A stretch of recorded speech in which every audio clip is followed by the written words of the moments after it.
بسم اللہ الرحمن الرحیم رب اشرح لی صدری ویسر لی امری واحلل عقدۃ من لسانی یفقہوا قولی۔ داستان حضرت موسیٰ اور حضرت خضر علیہ السلام جس کا سورہ کہف میں تذکرہ آیا، اور کل بات بھی ہوئی تھی کہ کیا ہی اچھا ہو ہم اس ماہ مبارک کے اختتام تک اس سورہ کے بارے میں جان سکیں کہ کون کون سے واقعات ہیں اس میں، اور خلاصہ اور آج اس واقعات کے اندر 3 چھوٹے چھوٹے واقعات ہیں آج کے اس واقعے میں، ہاں، اور تینوں قرآن مجید میں درج ہیں۔ خلاصہ یہی ہے کہ خداوند تعالیٰ کے حکم پر موسیٰ علیہ السلام گئے، خضر علیہ السلام پہ ایک مقام پہ ملاقات ہوئی۔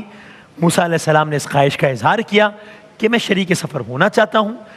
کل ہم نے یہاں روکا تھا کہ اس کے جواب میں خضر علیہ السلام نے بظاہر، میں لفظ بظاہر استعمال کر رہا ہوں، بظاہر ایک غیر متوقع جواب دیا، چونکہ ظاہر ہے موسیٰ علیہ السلام کی دعوت ان کو قبول کرنی چاہیے تھی، اس لیے کہ موسیٰ علیہ السلام اللہ کے حکم سے خضر علیہ السلام سے ملنے آئے تھے۔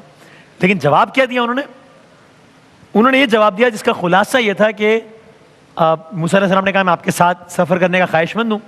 خضر علیہ السلام کے جواب کا خلاصہ یہ تھا کہ ایسا نہ کیا جائے تو بہتر ہے، آپ میرے ہم سفر نہ بنے۔ وجہ بھی بتائی ساتھ، وجہ کیا بتائی؟ اس کا خلاصہ یہ کہ آپ ممکن آپ صبر نہ کر پائیں، آپ صبر نہ کر۔ موسیٰ علیہ السلام نے جواب دیا انشاءاللہ آپ مجھے صبر کرنے والا پائیں گے، میں آپ کسی حکم کی خلاف ورزی نہیں کروں گا۔ قصہ مختصر، سفر کا آغاز ہوا۔ اب اگین سنا میں نے کل کہا اپنے الفاظ میں کہ یہ بڑا ایک ہائی پروفائل سفر ہے یہ۔ موسیٰ علیہ السلام کیا کہنے، خضر علیہ السلام، سورہ کہف، قرآن مجید تفصیل سے واقعہ ہے۔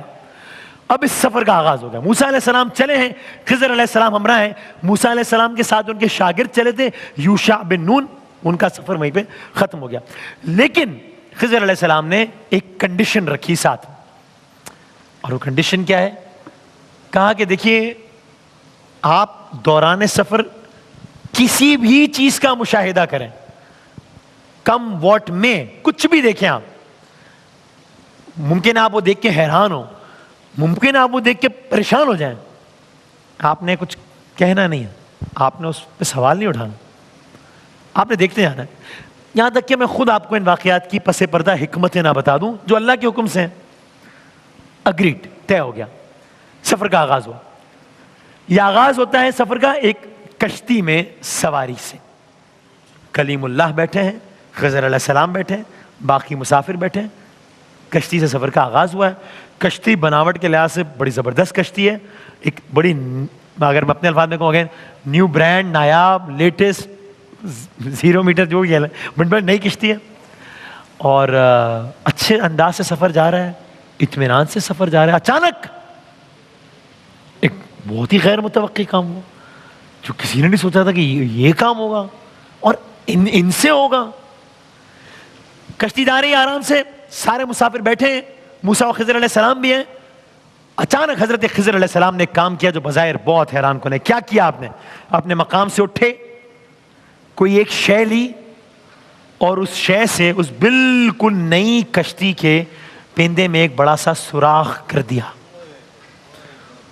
کشتی ڈولنے لگی، کشتی میں ہلچل مچ گئی۔ بھائی ہم ویسے کہیں جا رہے ہوتے ہیں سفر میں، کشتی میں ہو، ایک لمحے کو ذرا تو بندہ، انسان کو سامنے موت نظر آتی ہے کہ پتہ نہیں کیا ہوگا، تو مسافروں کی پریشانی اپنے پیک پر ہوگی کہ یہ کیا ہو گیا، کشتی میں سوراخ کر دیا، ڈوبنے لگی کشتی۔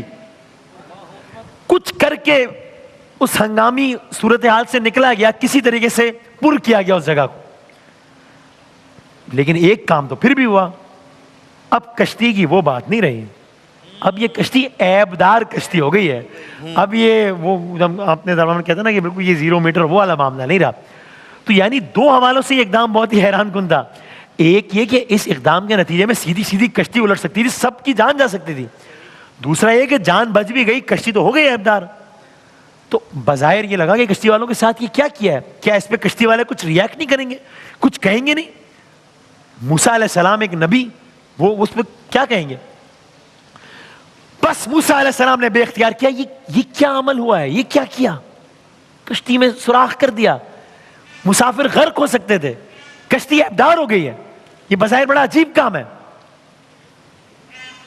یہ وہ پہلا مقام تھا جب حضرت موسیٰ علیہ السلام نے کشتی والوں اور کشتی سواروں کے ساتھ دیکھ کر اپنا منصب رسالت بظاہر نبھایا اور پوچھا ان سے سوال، لیکن ایک کنڈیشن طے ہوئی تھی سفر کے آغاز میں کہ بھائی ویٹ اینڈ سی والی پالیسی ہوگی, اس میں سوال نہیں ہوگا ابھی. خضر علیہ السلام نے موسیٰ علیہ السلام کی طرف دیکھا اور وہ بات ریمائنڈ کرائی کہ میں نے عرض کیا تھا کہ سوال نہیں ہوگا. موسیٰ علیہ السلام نے جواب دیا, اگین میرے الفاظ, پوائنٹ ٹیکن, ٹھیک ہے آگے چلتے ہیں, نہیں کرتا سوال, آگے بڑھتے ہیں. سفر آگے بڑھا, آگے چلتے گئے. یہ میں نے کہا نا آج کے واقعے میں 3 واقعات ہیں سارے قرآنی. اچانک ایک اور ایسا واقعہ ہوا. یہ واقعہ پچھلے والے سے بظاہر زیادہ کسی اعتبار سے حیران کن ہے. وہاں تو کشتی کے سفر میں نوجوان تھے, بوڑھے شخص بھی ہوں گے, بوڑھے اشخاص بھی ہوں گے. یہ ایک ایسا واقعہ ہوا کہ جس کو شاید کوئی بھی دیکھتا تو رد عمل فوراً لازمی دیتا کہ یہ کیا, سوال ضرور پوچھتا کہ کیا ہوا. ایک مقام پہ پہنچے, کشتی سے اترے, ایک مقام پہ پہنچے, کچھ بچے ہیں کھیل رہے ہیں کہ اچانک 2 افراد اس جگہ سے گزرتے ہیں. خضر علیہ السلام ان 2 بچوں میں سے ایک بچے کو الگ کرتے ہیں, اور اگلی بات اگین بظاہر حیران کن ہے, بظاہر ایک بڑا کام ہوتا ہے اس کے بعد. کیا؟ بچہ قتل کر دیا جاتا ہے. بچہ قتل کر دیا جاتا ہے, اور یہ کام خضر علیہ السلام کرتے ہیں. اللہ اکبر. موسیٰ, میں نے باقاعدہ علماء کرام سے اس میں بات کی, سمجھا کہ یہ کیا, اور انہوں نے پوری ڈیٹیل سمجھائی. انشاءاللہ جتنا ممکن ہوگا آگے عرض کریں گے.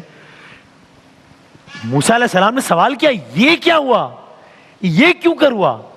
ایک وہاں تو مسافر بچ گئے تھے, یہاں تو بچہ قتل کر دیا گیا ہے, جان نہیں بچی, ختم, اور بچہ ہے, مطلب جس کو ہم کہتے ہیں کہ بھئی اس سے کیا خطا ہوئی ہوگی. یہ وہ دوسرا مقام تھا جب خضر علیہ السلام گویا ہوئے کہ آغاز میں ایک بات طے ہوئی تھی, پالیسی ویٹ اینڈ سی کی ہے, سوال نہیں ہوگا. موسیٰ علیہ السلام نے کہا ٹھیک, نہیں کرتا سوال. سفر جاری رہا. تیسرا واقعہ, واقعے کے اندر تیسرا واقعہ, سفر جاری رہا. بالآخر ایک طویل سفر طے کرنے کے بعد بھوک سے نڈال, پیاس لگ رہی ہے, تھکن ہے, ایک بستی میں پہنچے. عام طور پر گاؤں کے لوگ, بڑے دیہات کے لوگ بڑے مہمان نواز ہوتے ہیں, بڑا پروٹوکول دیتے ہیں. کوئی مسافر ہو تو ویسے ہی ذرا خیال کرتے ہیں, خاص طور پہ دور سے آئے ہوئے مہمانوں کی خاطرداری کرنا ان کے اخلاق میں شامل ہوتا ہے. لیکن یہ بستی ذرا عجیب تھی, یعنی یہاں پہ بستی کے لوگ ہی نرالے تھے. تو ان لوگوں نے موسیٰ علیہ السلام اور خضر علیہ السلام کی مہمان نوازی تو چھوڑنے کرنا دور کی بات, انہوں نے ان کی درخواست پر بھی ان کی خاطرداری نہیں کی, ان کے کہنے پر بھی خاطرداری نہیں کی. اچھا, تو آپ ذرا سوچیں کہ وہ منظر کے 2 افراد ہیں, تھکن سے چور ہیں, بھوک سے نڈال ہیں, بستی والوں سے کہا ہے پھر بھی انہوں نے خاطرداری نہیں کی.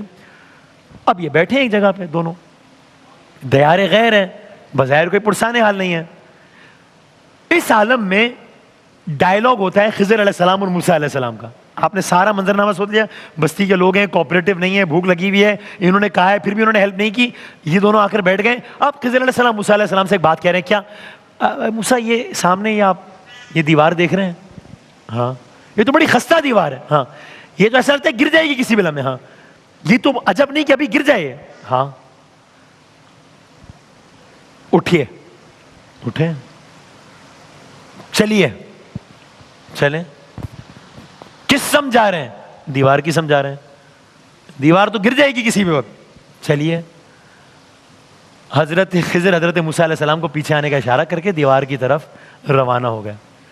اب ایک کام کیا, اب اگین جب میں عجیب کہتا ہوں ایک دوسرے معنوں میں, تو کیا کیا خضر علیہ السلام نے, جو دیوار گری ہوئی تھی یا گر رہی تھی, انہوں نے گرے پتھروں کو اٹھا کر دیوار کو دوبارہ تعمیر کرنا شروع کر دیا. اب پہلا ایکٹ کیا تھا, کشتی میں سوراخ جس کے نتیجے میں مسافروں کی جان جا سکتی تھی, حالانکہ ان مسافروں نے تو کچھ نہیں کیا تھا نا. دوسرا ایکٹ کیا تھا, بچہ کھیل رہا ہے, اس سے انٹریکشن بھی نہیں ہوا, قتل کر دیا, بچے نے تو کچھ بھی نہیں کیا تھا نا. تیسرا ایکٹ کیا ہوا, اس گاؤں کے لوگوں کی دیوار ہے جو گاؤں کے لوگ مانگنے پر بھی کھانا نہیں دے رہے, اتنے نان کوآپریٹو ہیں, ان میں سے کسی کی دیوار ہے اور ان کے دیوار سپورٹ کر رہے ہیں, دیوار لگا رہے ہیں. یہ بھی نہیں پتا کہ گاؤں میں کس کی دیوار, ہیلپ کر رہے ہیں, جس کی ہیلپ ہو رہی ہے اس کو بھی نہیں پتا کہ ہماری ہیلپ ہو رہی ہے, کر رہے ہیں.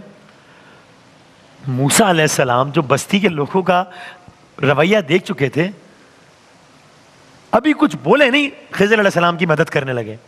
تو خضر علیہ السلام اور موسیٰ علیہ السلام دیوار کو مضبوط کر رہے ہیں, دونوں خاموشی سے دیوار تعمیر کرتے رہے. دیوار تعمیر ہوتی رہی. ایک طرف سفر کی تھکاوٹ ہے, ایک طرف شدید بھوک ہے, ایک طرف پیاس ہے, ایک طرف دیوار کی تعمیر ہے. موسیٰ علیہ السلام کچھ نہیں بولے. جب یہ سب ہو گیا, ڈن, اب موسیٰ علیہ السلام گویا ہوئے. اب یہ تیسرا ڈائلاگ ہے آپس میں. موسیٰ علیہ السلام نے کہا کہ ٹھیک ہے کہ ان بستی والوں نے ہماری بھوک کے باوجود ہمیں کچھ کھانے کو نہیں دیا, ہماری پیاس کے باوجود ہمیں کچھ پینے کو نہیں دیا, ہمارے کہنے کے باوجود ٹھہرنے کا کوئی انتظام نہیں کیا. چلو ان کی مرضی ہے, ٹھیک ہے, لیکن بہرحال یہ دیوار تو انہیں بستی والوں میں سے کسی کی ہوگی نا. اور فرض کریں اگر وہ بستی والے یہ دیوار کسی سے بنواتے تو جس سے بنواتے اس کو کچھ نہ کچھ اجرت دیتے نا, اس کا کچھ عوض دیتے اس کو.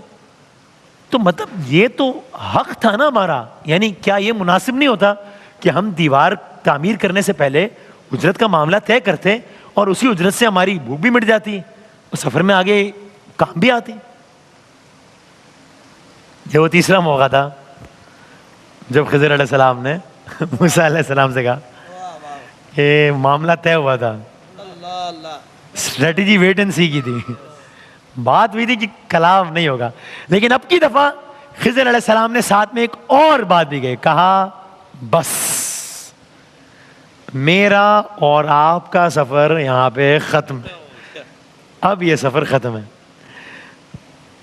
اب کیا اس کے جواب میں موسیٰ علیہ السلام اس بات پہ راضی ہو جائیں گے کہ سفر ختم ہے, یا خضر علیہ السلام اور موسیٰ علیہ السلام کے درمیان جو ڈائلاگ ہوگا اس کے نتیجے میں سفر آگے ہوگا؟ 3 واقعات تو ہو گئے, ابھی کوئی چوتھا واقعہ ہوگا, یا سفر یہاں پہ ختم ہوگا جو سفر وہاں کے 2 دریا سے شروع ہوا تھا. جب یہ بات خضر علیہ السلام نے کہی ہے, جواب میں موسیٰ علیہ السلام نے کہا, کیا کہا, کلرز کریں گے انشاءاللہ.